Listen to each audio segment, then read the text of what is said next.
This is Bill Ryan here from Project Camelot and Project Avalon, and it's 20th of February 2010, and it's my great privilege to be meeting again with Klaus Donner. And in this video presentation, it's going to be an interview of the difference, because I'm going to do very little talking indeed, maybe none at all.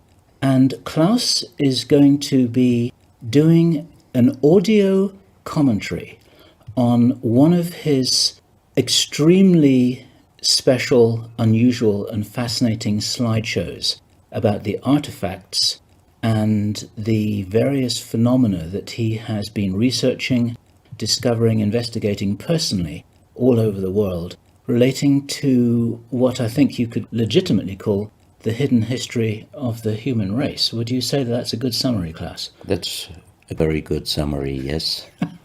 So I'm going to step back here, and what follows now, just kick back and enjoy this slide presentation, and Klaus is going to take you through his own journey. You can accompany him on his own journey through his own discoveries. And take it away, Klaus. What are we looking at here? I can see an array of pyramids. What's the significance? The significance is that you can find pyramids all over the world on each continent. And the question is, when and who did build those pyramids? Why many of those pyramids all over the world are looking very, very similar? Another question is, did there really exist a global civilization? And I think many of our researchers are really telling us that once upon a long time a global civilization existed. But how many thousands of years ago, we don't know. Most of the audience of Project Camelot may know about the story of one stone pyramid building found in 1984, 25 meters under the sea level in Japan on the island of Yonaguni, which is the southeast Japanese island belonging to the Ryukyu island group. And there is still a struggling of some international archaeologists who are saying that these monuments were done by nature. But my friend Professor Masaaki Kimura did several years since then researches not only on this monument, but also he found several others close by. On the right side down you have a model, and one thing nature is definitely not doing on top of two platforms of this monument. There is one huge stone turtle and one huge stone bird like an eagle. Nature is doing many things, but not such a precise, perfect monument. And the question is, where are all the stones? If nature would have done it broken down, where are those stones? There are also streets, and there was also found a stone stadium like a Roman Colosseum with stone seat rows and stone stairs. Nature is great, is doing many, many great things, but not such perfect buildings. Here you have the huge stone turtle, and you can see also how small is a diver against this big monument. Here you have one street with stairs going up. Here again a very close-up picture just to recognize the size of this huge monument. Here you can see some world maps. On the top, on the right side, you can see the Piri Reis map, which was used already long time before Christopher Columbus came to America.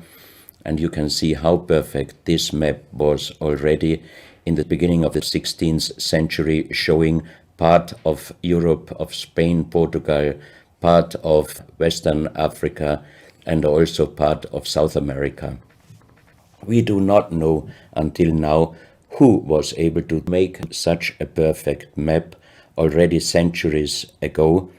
And on the rest of the Piri Reis map, which we do not show on this picture, you can also see the Antarctic without ice. In 1956, researchers found out that the Earth under the ice mass at the Antarctic is exactly like the Piri Reis map was showing.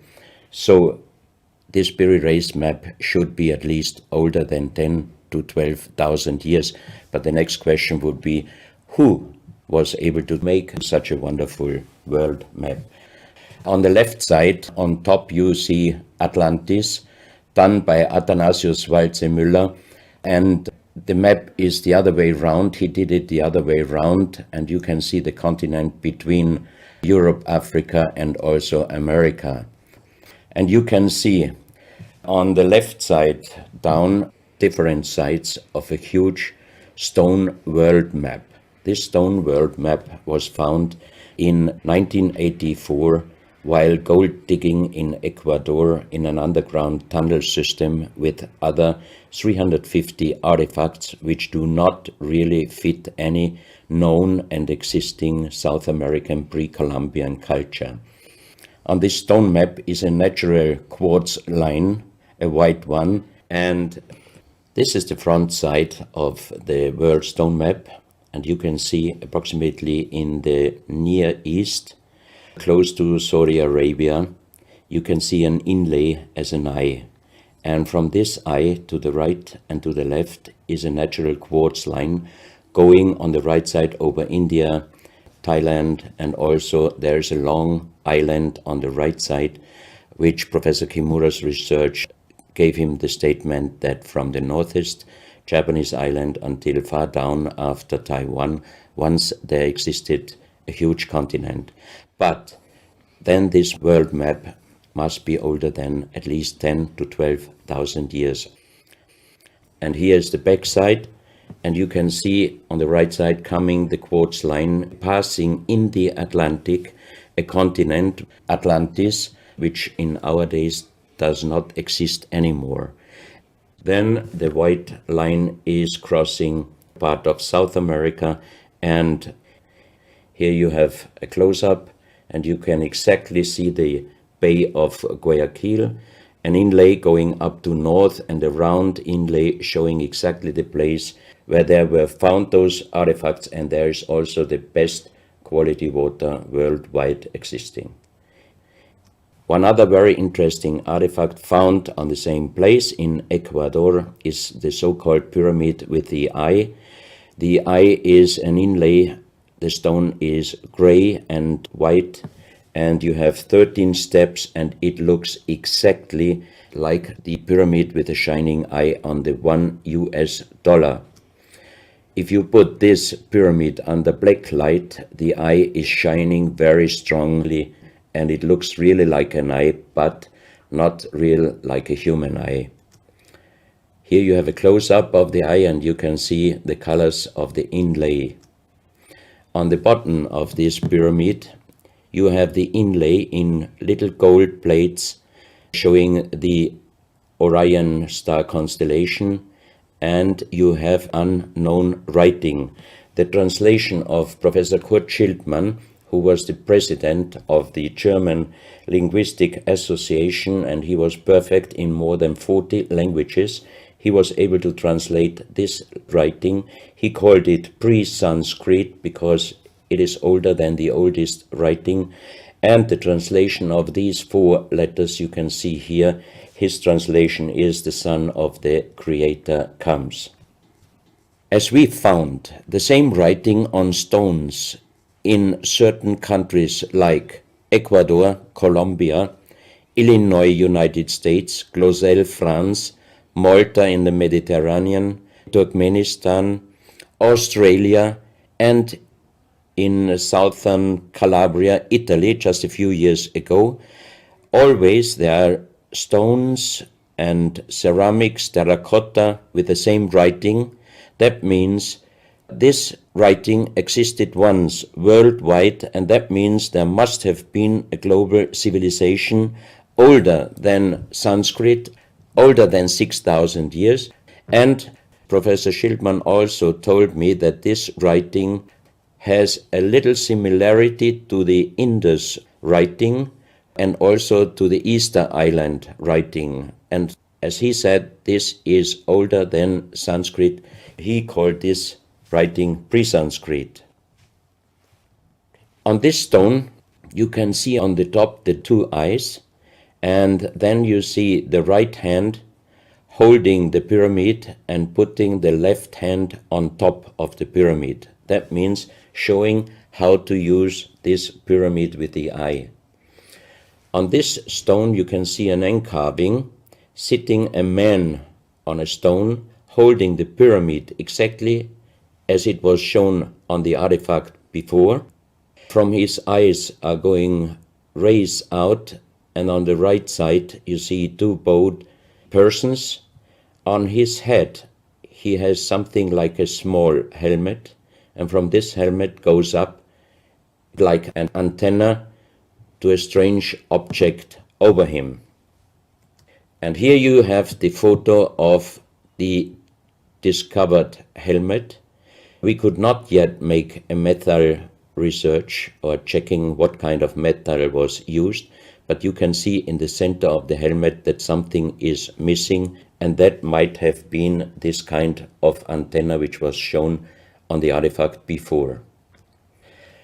Another very strange finding from the same place is 1 big jade cup and 12 little jade cups. As the 12 cups are man-made and each one is a little bit different in size, if you fill them up perfectly with water and you put the 12 cups of water inside the big cup is completely filled. The next strange thing is that you can see on the little cups numbers which are looking like the Mayan numbers, but if you compare them with the Mayan numbers, you find out that there are some little differences. And on the big cup, you can see a perfect inlaid star constellation, also showing the Orion and other stars. And inside the big cup, it is very, very magnetic, and outside the cup, nearly nothing. Professional geologists are saying this is impossible because if a stone has metal particles inside the stone, it must be same magnetic from both sides.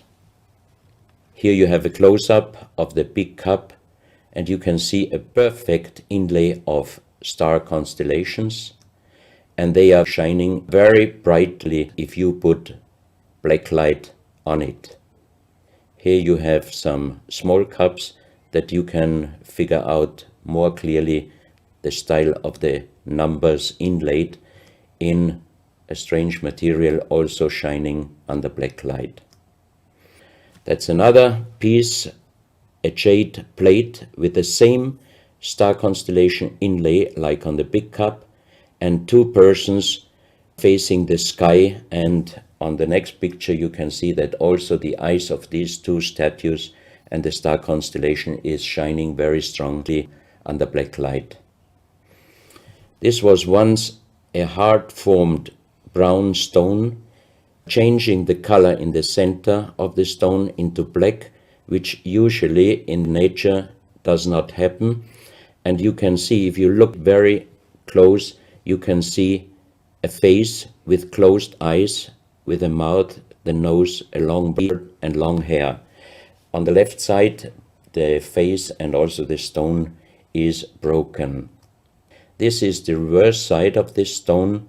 You can see a spiral and a triangle. The center of the triangle is very magnetic, also shining under black light.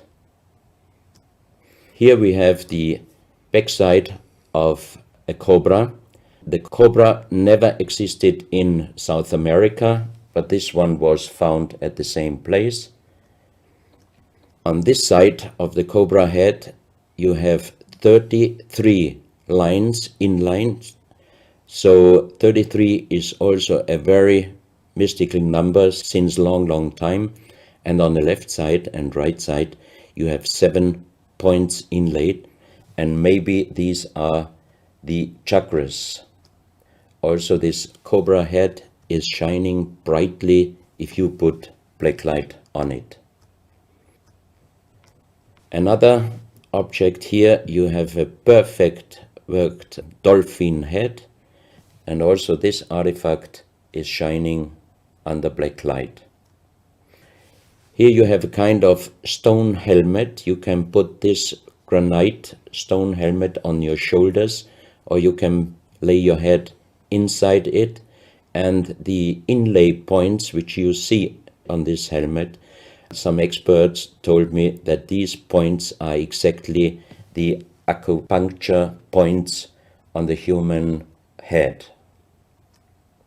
Here you can see how it might have been used. And a few months ago, they found at the same place an unfinished stone helmet. So that means that also some of these artifacts were made directly in Ecuador, but many years ago. And also the inlay on this object are shining under black light very bright. This is a fantastic jade snake, and also the inlay points are shining under black light. Here we have one artifact which is very perfectly carved on the back side, so that means it might have been used to put this artifact on the front of your forehead. You can see the two eyes inlaid, and on the reverse side you have the so-called third eye. Maybe this artifact was used for some ceremonies or for meditation. Here we have a jade plate with an inlay of a spiral, also shining brightly under black light. Another one, you can see 7 rings inlaid in the jade plate and also shining under black light. Maybe this also could be a presentation of the 7 chakras. Here is one of the ceramics found there. It's a great masterpiece, and the question is, how can you make this artifact out of one piece of ceramic? Here we have another pyramidal stone found also in Ecuador. On top you see the pyramid with the eye, and you have down several spirals and symbols. Some of them are very similar to the churchward Nakal plates, which he found 1880 in India, and the translation was talking about the sunken continent of Mu. This is a marble with another inlay of a spiral, also shining very brightly under black light. Another stone in a pyramidal form with an inlay of an eye. Here you can see again the pyramid with the eye, and on the bottom you see the Orion star constellation, the 3 Orion stars, which might focus us to the 3 pyramids in Egypt. Here you have a ceramic statue. You can see the style of sitting is not real pre-Columbian style. It looks like the lotus seat from Asia. On top of this statue you have a head with some points, and it looks quite similar to many of the Buddha presentations. He holds a snake in his mouth. The snake is a very, very mystical and very often presented object. So that means this statue is not from any existing or known pre-Columbian culture. Even the next one, you can see that how this statue is sitting, it looks more the direction of Asia. On top of his head, again a very strange head, and in the center you can see like the head of a frog. Also, the frog is a very mystical animal in old South American pre-Columbian culture, but also in Africa and also in Asia. Here another ceramic statue holding a kind of plate in his left hand, and it looks also not really pre-Columbian culture. This is another very strange artifact holding a stick with a snake. Again, we have the snake here, and the question is where and who this statue was done. This is a photo of the Altiplano in Bolivia. Archaeologists and researchers found out that at least before 4,000 years there was happened a very big impact in Argentina, and the shock wave of this big impact destroyed many stone buildings in the Altiplano of Bolivia. You have here a picture of Pumapunku, a very strange place close to Tiahuanaco in Bolivia, and you see tons of stone plates with perfect work on it destroyed. Maybe this was the reaction to the big impact in Argentina. Here you have my friend Giancarlo Bonfanti, Italian researcher, in the center of the so-called Sun Gate in Tiahuanaco in Bolivia, and some researchers write that the figurines on top of this side of the Sun Gate are showing the Venus calendar. Here you have one of the big stone plates from Pumapunku, and you can see how perfect this stonework was done. And the question is, could you do such perfect work with simple tools? Close to this area, they found skeletons with a size of 2.6 meters.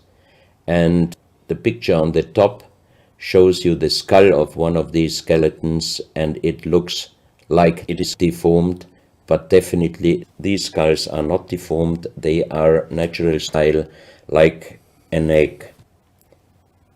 On this photo you see how strong the jaw of those skulls were.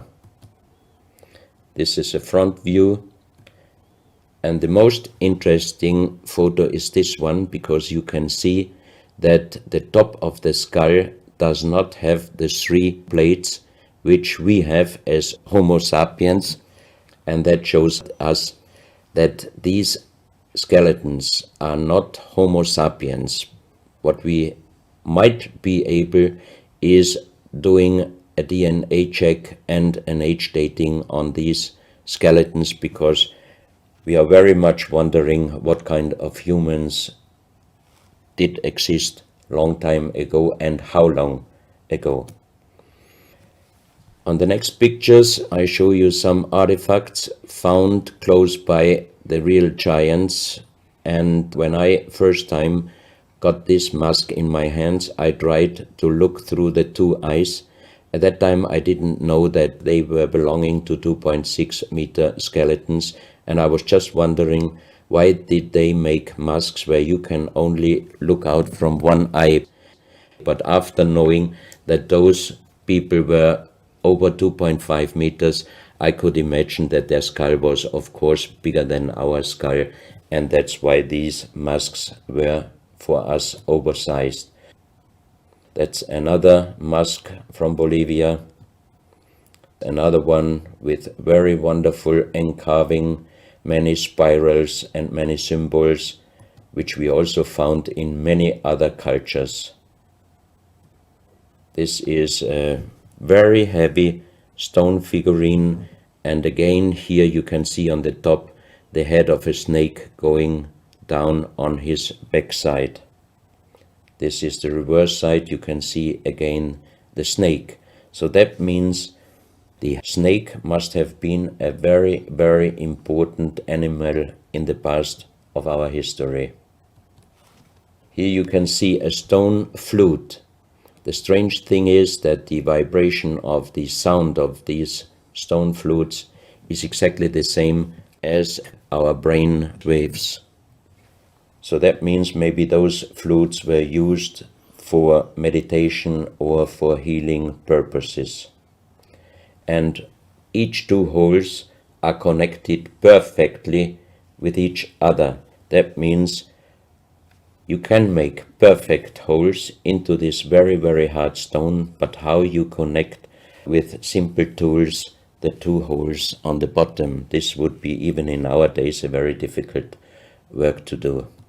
Because it's in the shape of a U and it curves around inside the stone. That's right. And with simple tools, you are definitely not able to do such a work. And even the holes are very precise. This is the form of a boat, and you have 3 flute pipes at the end. Here you can see how perfectly they were made. This is another flute, very small. You can use it only with very soft blowing, and the sound is like the sound of the dolphins. This is an artifact where we do not have any idea for what purpose it was used. Now we are in Colombia. On the next few photos, I show you very strange artifacts from Colombia in South America. The most famous industrial designer and architect in Colombia, Professor Jaime Gutierrez, is collecting strange artifacts from his country already since centuries.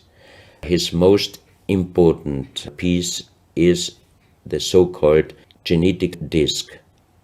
Here you can see a disc made out of lyddite, a very hard stone. It's nearly the same hardness as granite, but the structure of lyddite is like leaves, so it would be quite impossible to make the same disc in our days out of the same material. The diameter of this disc, we call it the genetic disc, is about 27 centimeters. And on this disc you have several things presented which usually you can only see with a microscope. For example, on the left side, around 11 o'clock, you can see one egg, human egg, without, and another with spermia. On the right side, at approximately 1 o'clock, you can see some spermias, and then you have several very strange presentations which we could not explain. But here on the left side you have a microscopic photo from the inside of a lady done by a Swedish photographer, and you can see that the egg without and with spermia looks exactly like the presentation on this genetic disc. On the reverse side you have on top several presentations of fetus in different size, different age, ending up with looks like a little child. You see also at the end of the plate around 6 o'clock female and male, and also on the right side around 9 o'clock you can see the presentation of man, woman and child. But the strange thing is how they present those human-like heads. Here you can see a knife done by the same material, lyddite. On top of the knife, on the handle, you have mother's head, beyond you have the child's head, and the umbilical cord is going around the neck of the child. So that means this knife would have been used to cut the umbilical cord, saving the child's life. This is a close-up mother, child, and umbilical cord. This is an instrument. It might have been used for helping the child coming out, leaving the mother, when there were some complications. And it is also made out of the same material, lyddite. You have here the vagina and the child's head coming out. And on the reverse side, you can put only your thumb inside. That means you can only use this instrument with your fingers, meaning you cannot use power. So that means it might be safer helping the child leaving the mother than our instruments we are using in our days, because sometimes the modern instruments, while being used, can damage the child's head. This, we think, is a medical instrument. It is also lyddite, and it's a perfect form. Another one, and these are other ones, they are very much smaller than shown on this photo. And when we did material check in Vienna, the most expert worldwide checked those pieces. First of all, the material. Each one is done with lyddite, and the form itself, he checked them, and finally he said, I cannot tell you how they were done, who did they make, but the only thing I can definitely tell you, from the same material in our days, we cannot make the same instruments. So how old they are, we do not know, but as they were found in Colombia and they do not fit any existing pre-Columbian culture, we must consider that those artifacts are at least older than 6,000 years. But we cannot explain what kind of technology they did use to be able to make such instruments and such tools made with lyddite. You can see each piece fits exactly every kind of hand, never mind how big the size of the hand was. Each instrument, each tool fits exactly each hand which was using those instruments. This face looks a little bit like the Maui, the big stone statues from Easter Island. Here you have a close-up. This, in joking, I call it the dentist chair. Perfectly done, but again, same material, lyddite.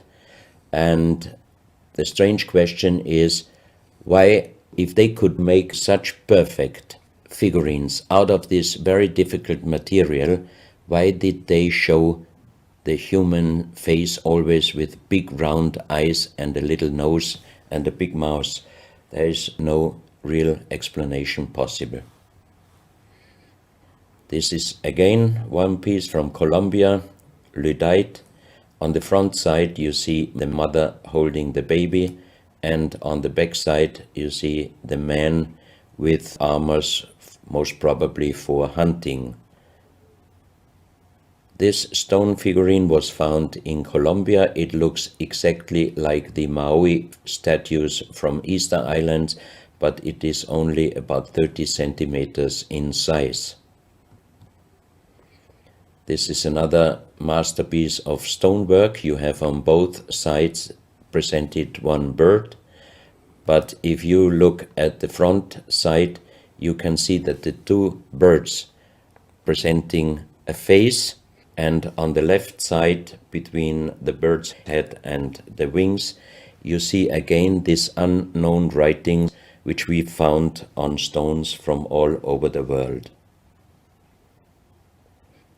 This is the mother holding a child, very strange face, and it's a kind of jade material.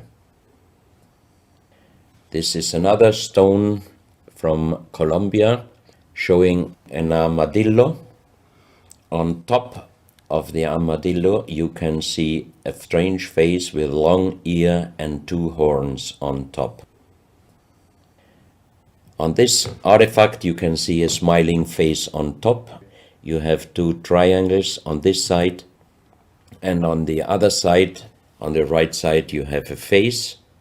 Again, the animal face on the right side, and some unknown symbols. And on the bottom of this object you see an animal, looks like a crocodile.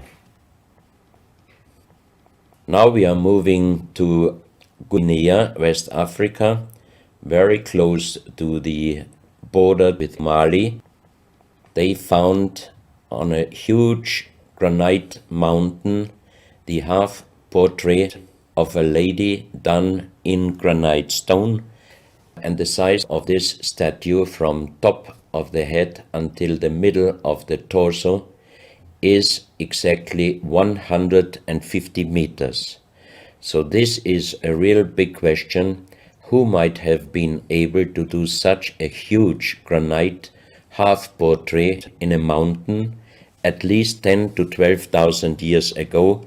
Because the Italian geologist Professor Pittoni was on the spot. He did these photos and he checked the earth on the bottom of this mountain, and his calculation was that this stone monument must have been done at least 10 to 12,000 years ago.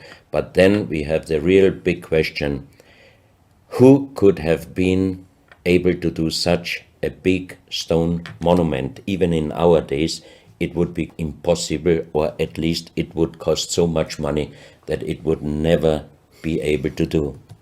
And if you look at the close-up of the face, some experts told me that this face definitely is not European, but also, of course, not Black African. It must be either South American or Asian culture. But then again, we are at the point 10 to 12,000 years ago. It might be the civilization, the lost civilization from Atlantis. Close to this area in Sierra Leone, Professor Pittoni was in charge of diamond excavations. And as he heard in this area a legend about Allah was angry with some angels, and he put them into stone and throw them to the earth. He put the sky, also made it into stone and throw it to the earth, and he put the stars and throw them to the earth. The legend says that the sky you can see on this stone, they call them sky stones, sky blue stones found in this area under the earth. And we did research in Vienna. This is definitely artificial stone.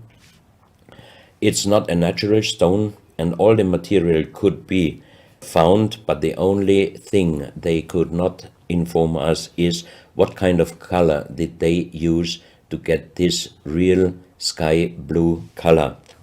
The stone figurines found from 20 meters down to even 50 meters. Professor Pittoni always took some organic material from the finding place, and the age dating of those stone artifacts are from 2,500 years up to the oldest one, 17,000 years.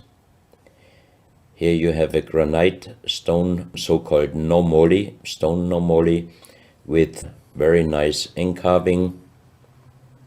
Here you have a man sitting on an elephant, as there are also the legends of giants all over Africa. You know how big is an elephant.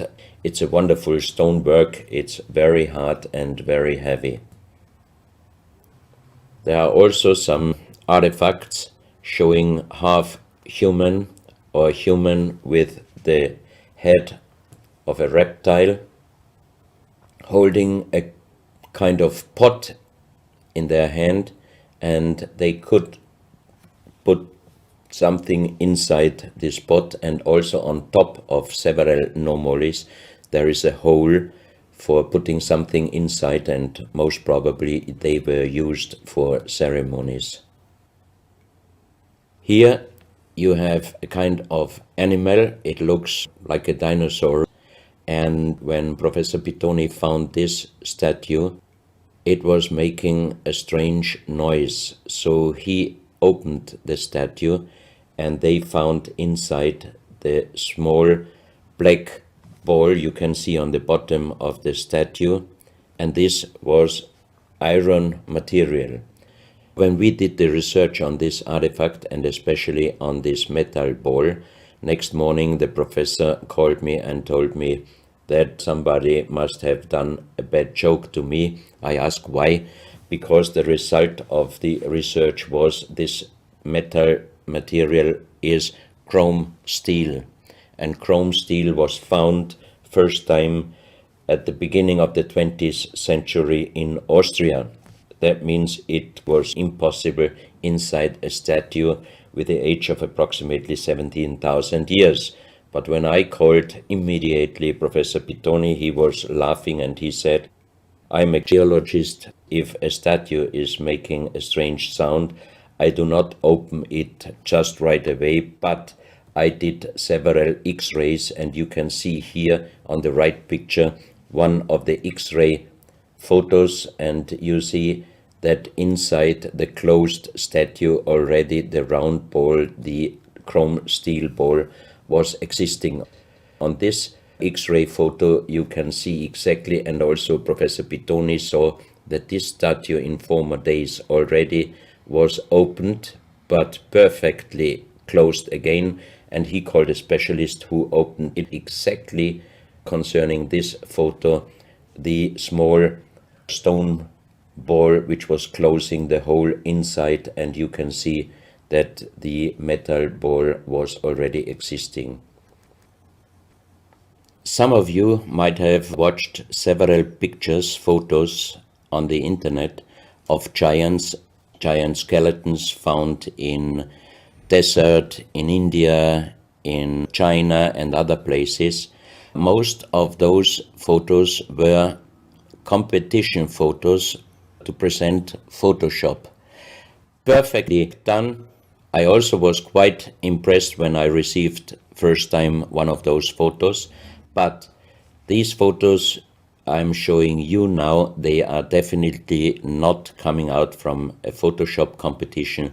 These photos are real skulls and skeletons. This skull was found in a tunnel system underground in Colombia. The skull is dated up to 11,000 years.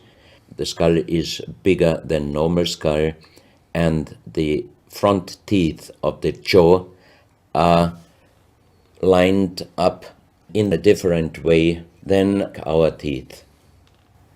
Something that occurs to me here is that there's a very strong, pronounced jaw. It's a very prominent jawline, very prominent chin.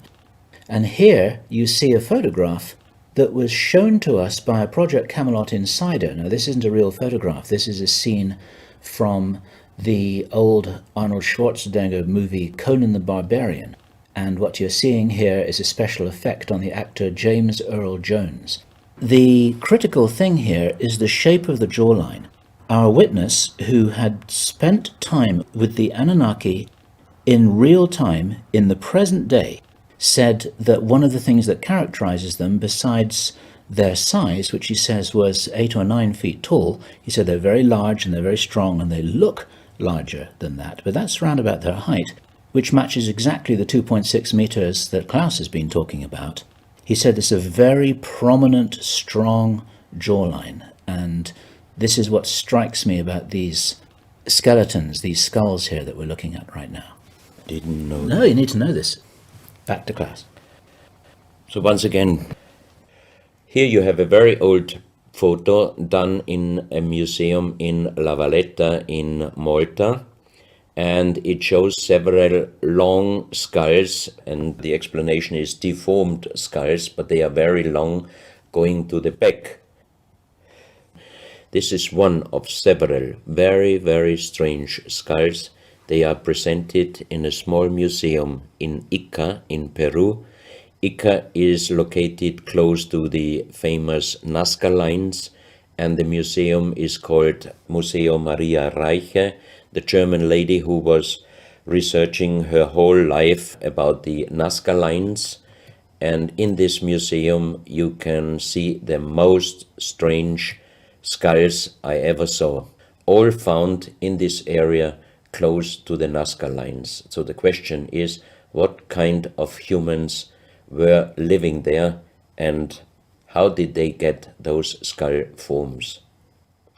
And especially this one, definitely several doctors and experts told me it would not be possible to create such a kind of deformation, because through deformation you do not get the double bone material on the skull, and on this skull even you have particles of the skin and hairs, and I think it would not be difficult to do a age dating and especially a DNA analysis of this skull.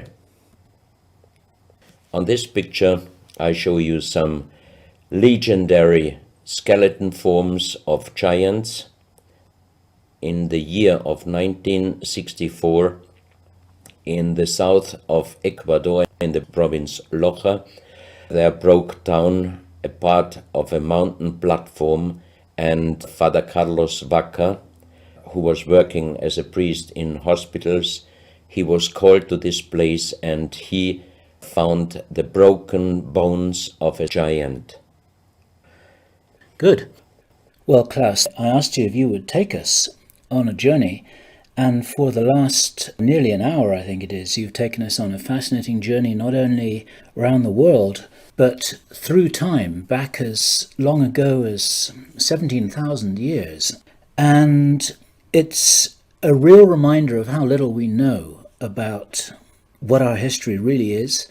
These are important pieces of an important puzzle, and you're doing an enormous amount to raise people's awareness of what it is that we're not shown in many museums, what it is that we don't read in anthropological textbooks, and what it is that many university professors still refuse to recognize. And thank you so much for your part in helping to raise our own understanding of our history on planet Earth. Klaus, thank you.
Good afternoon, sir. Tell us who you are. My name is Klaus Dohner. I'm from Vienna, and I research unexplainable artifacts since 1997. And what brings you to megalithomania this year particularly? What news do you have to share with us? There are some news about giants and also megalithic monuments and stone structures, and also some very interesting artifacts. Do you think the sites globally, the ancient megalithic sites from South America to Egypt to Britain, do you think there's a unifying component? Are we looking at the remnants of an ancient parent culture?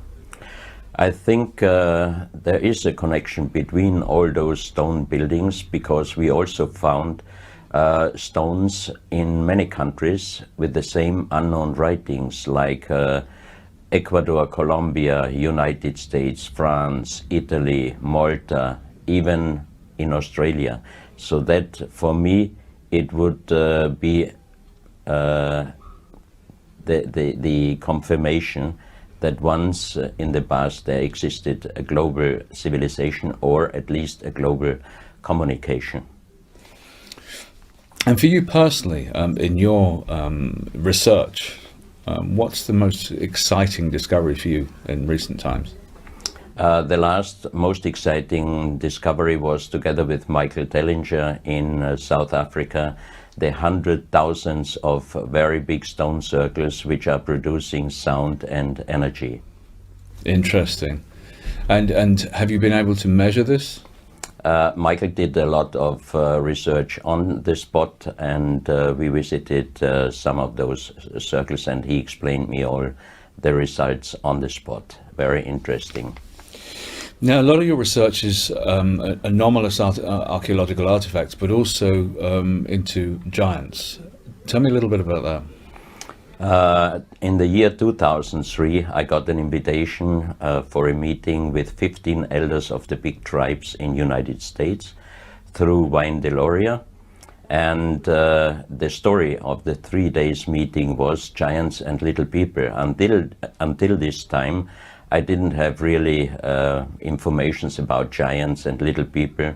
And from that day on, more and more informations came up, and in the last years I could collect many informations and even artifacts which definitely prove that giants and little people existed in the past. And when I think there's a degree of misunderstanding about what we mean when we say giant, or perhaps what you mean when you say giant. For some people, anybody who's slightly larger than the average is a giant, but you're talking about significantly large beings, no? Yes, for example, the biggest one until now, I got some bones from Ecuador from a 7.6 meter human giant skeleton. 7.6 meters? Yes, and I got informations from the Russian eye doctor and researcher Professor Muldashev that he could see even the bodies of 10-meter giants in the so-called Samadhi tunnel in Tibet, where there are people from normal size up to 10 meters in the lotus seat, and the body has no function, but as the monks explained him, they are connected through the silver string with the universe, and they could come to life again whenever they would decide. Wow. And I remember speaking with Brian Forrester. There seems to be a thread running through with red-haired people. The red-headed people, tribes in Africa, the red-headed in South America, that seem to be connected, some with the elongated skull, some with certainly very ancient tribes. Do you find that there's a red-head component with some of these giants? That's what I cannot confirm, because until now we don't have any real fact on this. Okay, interesting. So just to move into the megaliths and monoliths a little more, do you believe that the builders of places like Machu Picchu, like the Giza necropolis, like Stonehenge perhaps even, do you think that they had a greater technology than we do today? That's what I think, because many of the transportations of that very big stones until today, it would be quite impossible, especially if you have to pass over some mountains, over some valleys, some rivers. There's not really an explanation how did they do it, and they must have had a knowledge which we do not have until our days. And one of the other common factors that seems to come up more and more as people research this are the astronomical alignments. It seems that these ancient peoples who built these sites had more than a rudimentary understanding of the stars, of astronomy, and indeed of how to align. What do you make of that? I had a very, very wonderful experience in Ecuador, because in the 18th century, a French delegation went to Ecuador near Quito, and they were researching for the equinoctial zero point on the equator, and they found the place. And in our days, there is now a very big monument exactly at that place. And when I visited this place with Luis Viracocha, he is the chief of the indigenous around Quito, he brought us to this place, and then he asked me, would you like to see the real zero point on the equator? And I said, yes, it's here. He said, no. And we drove up with four-wheel drive on a mountain close to Quito, and the last 500 meters we had to walk up. And on the top of this mountain there was a huge stone circle, and we had two GPS with us, and we made the measurement, and the zero point, exactly the equinoctial zero point on the equator, is up on that mountain just inside that stone circle. That means that those people thousands of years ago, they knew exactly where the real equinoctial zero point on the equator is.